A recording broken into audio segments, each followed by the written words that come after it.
પૂજ્યપાદ અધ્યાત્મયોગી કલાપૂર્ણ સુરી મહારાજના દર્શન કરવા માટે 5000 લોકો આવ્યા. મહારાજજીને વિનંતી થઈ, સાહેબ પ્રકાશો. ત્યારે મેં સાંભળ્યું હતું કે સાહેબે પહેલું વાક્ય એ બોલ્યા કે આ સંઘના દર્શન કરીને હું આજે ધન્ય. કઈ ભૂમિકા પર પહોંચેલા મહાત્મા આ સંઘને જોઈને કેટલા રાજી. હું અત્યારે બોલું છું ને એમની વાત, અંદરના મારા રૂવાડા ઊભા થશે. મને રત્નકૃષ્ણ મહારાજ કહે કે હું વાગડમાં કલાપૂર્ણ સુરી મહારાજ સાથે લગભગ 3 મહિના રહ્યો અને એ પ્રવચન ચાલે ત્યારે વાંચતા હોય. પ્રવચન પતે પછી ચશ્મા ચડાવે અને પછી જુએ. સાહેબ આપે તો વાંચવા માટે જ અહીંયા પધાર્યા છો, આપે આ ચશ્મા કેમ ચડાવ્યા? ત્યારે કલાપૂર્ણ સુરીમાં સરસ જવાબ આપ્યો, આ ચશ્મા વાંચવા માટે મને જોઈતા નથી.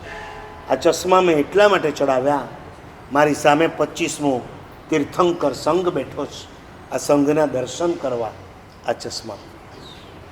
સમજાય છે? આ સંઘ એટલે સમ્યક્ત્વની ખાણ.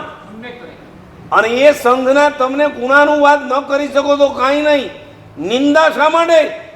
એના દોષો, એના અવર્ણવાદ, આ તો આવી છે ને આ તો તેવી છે ને આનું તો આ જ કામ છે ને એનું તો એ જ કામ, પેલા ભાઈ તો આવા પેલા ભાઈ તેવા, આ બધી નિંદા અને અપવાદ આવતા ભવમાં શ્રી સંઘમાં જન્મ નહીં અપાય.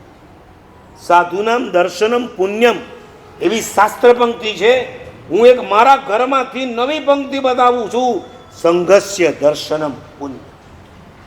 સંઘનું દર્શન પુણ્યનો ઉદય હોય ત્યારે થાય છે. અમેરિકામાં કેટલા સંઘના દર્શન થયા? એ તો પર્યુષણ કરાવવા ગયા એટલે થયા. એમને ફરવા માટે જાઓ, રખડવા માટે જાઓ, કેટલા ગણા તમને દર્શન થવાના? કુછ નહીં. આ સંઘ છે. આ સંઘનું દર્શન તમારા સમ્યક દર્શનને નિર્મળ કરે છે. નંબર 1 બોલો, જેને જૈન શાસન મળ્યું. નંબર 2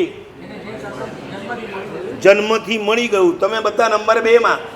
નંબર 3 જેને જન્મતા મળ્યું નહીં પણ મોટા થયા પછી તમારા જેવાના સત્સંગથી એને પણ ભગવાનનું શાસન, ભગવાનના દર્શન, ભગવાનની આરાધના કરવાનું મન થાય છે.